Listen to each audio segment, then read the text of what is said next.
আজ আমি আপনাদের সাথে শেয়ার করব আমার অনেক দিনের একটা ইচ্ছা পূরণের কথা। একটা বাকেট লিস্ট করে রেখেছিলাম একটা জায়গায়, তো সেখানেই আজকে যাব, সেটাই আপনাদের সবার সাথে শেয়ার করব। নমস্কার সবাইকে, কেমন আছেন সবাই? আজকে আমার এই ব্লগে আপনাদের সবাইকে স্বাগত জানাই। আজকে আমরা চলে এসেছি সকাল সকাল সারাংপুর হনুমান মন্দির, গুজরাটের একটা ফেমাস হনুমান মন্দিরে। গুজরাটেরই বোতার ডিস্ট্রিক্টের সারাংপুর নামে একটা গ্রামে মন্দিরটি অবস্থিত। সারাংপুর হনুমান মন্দির বলে এটা সবাই জানে। সারাংপুর হনুমান মন্দির, শ্রী হনুমান মহারাজ এখানে কষ্টভোজন রূপে পূজিত হয়। আমরা যেখানে থাকি আহমেদাবাদে, সেখান থেকে এখানে জার্নিটা প্রায় 3-4 ঘন্টার মতো হবে টোটাল। রাস্তাটাও খুব ভালোই ছিল।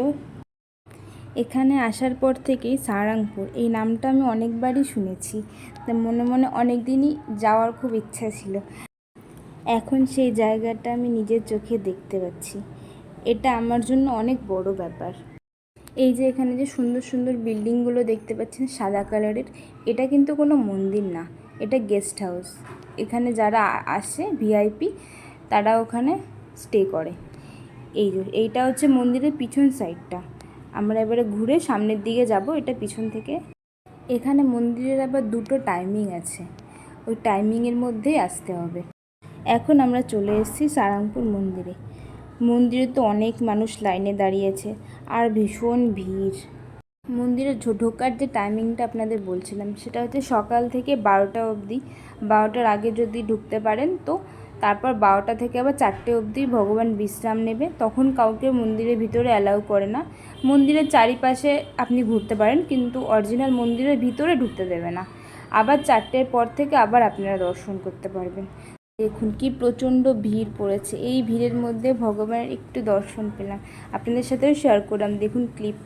আমার তো বেশ ভালোভাবেই দর্শন হয়েছে, আমি একদম সামনে গিয়ে দর্শন করতে পেরেছি। এবার দর্শন সেরে আমরা আস্তে আস্তে বাইরের দিকে বেরিয়ে যাচ্ছি। আমরা যেই টাইমটা এসেছি এই টাইমটা আপনার ওই 11টা 11:30টার মতো বাজে। 12টা বাজতে বাজতে মন্দিরের দরজা বন্ধ করে দেবে, ওই জন্য এই টাইমটা একটু বেশিই ভিড় আছে।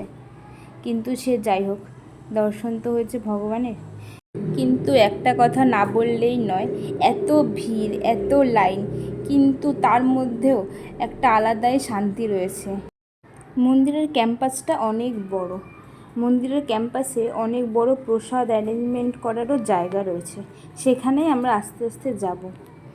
এই দেখুন আমরা যাচ্ছি। এখানে একটা ছোট্ট লাইন আছে, বেশি বড় না। এই লাইনটা পার করে আমরা যাব। এখানে বলে প্রত্যেক দিন হাজার হাজার মানুষ ভোজন গ্রহণ করেন। এই দেখুন আমাদের এখানে দিয়েছে ভাত, রুটি, একটা সবজি, ডাল আর সুজির হালুয়া। আমরা এই ভোজনটা গ্রহণ করে এখান থেকে আবার বেরিয়ে আসলাম। দেখুন মন্দিরের পুরো ক্যাম্পাসটা আপনাদের সাথে একটু শেয়ার করছি। দেখুন এইটা পুরোটাই, পাশেও একটা মন্দির, সামনে অরিজিনাল মন্দির। আমরা যেখানে আছি এটা হচ্ছে ভোজন করার কক্ষ। এর সাইডেও হচ্ছে গিয়ে একটা ধার্মিক দোকান আছে, যেখানে হনুমানজি রিলেটেড সব জিনিসপত্রগুলো পাওয়া যায়। আমিও একটা ছোট্ট গদা নিয়েছি, স্মৃতি হিসাবে এখান থেকে নিয়ে যাচ্ছি। এটা হচ্ছে আর একটা গেট, এখান থেকেও মানুষে ঢুকছে। এই দেখুন এটা হচ্ছে অরিজিনাল মন্দির। এখন অবশ্য মন্দিরের দরজা বন্ধ করে দিয়েছে, ওই জন্য মন্দিরে কেউ ঢুকছে না, সব আশেপাশে ঘুরে যাচ্ছে। এখন ক্লিয়ারভাবে দেখানো যাচ্ছে, দেখুন আপনারাও দর্শন করে নিন। যখনই মন্দিরের সামনে গিয়ে দাঁড়ালাম, মনটা অটোমেটিকই ভরে গেল ভক্তিতে।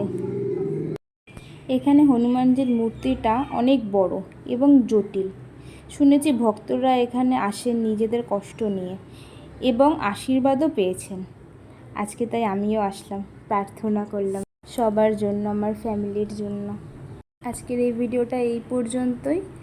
আমার এই ভিডিওটা আপনাদের কেমন লাগলো জানাবেন। যদি ভালো লাগে তাহলে লাইক করে, কমেন্ট করে এবং সাবস্ক্রাইব করে পাশে থাকবেন। ধন্যবাদ সবাইকে।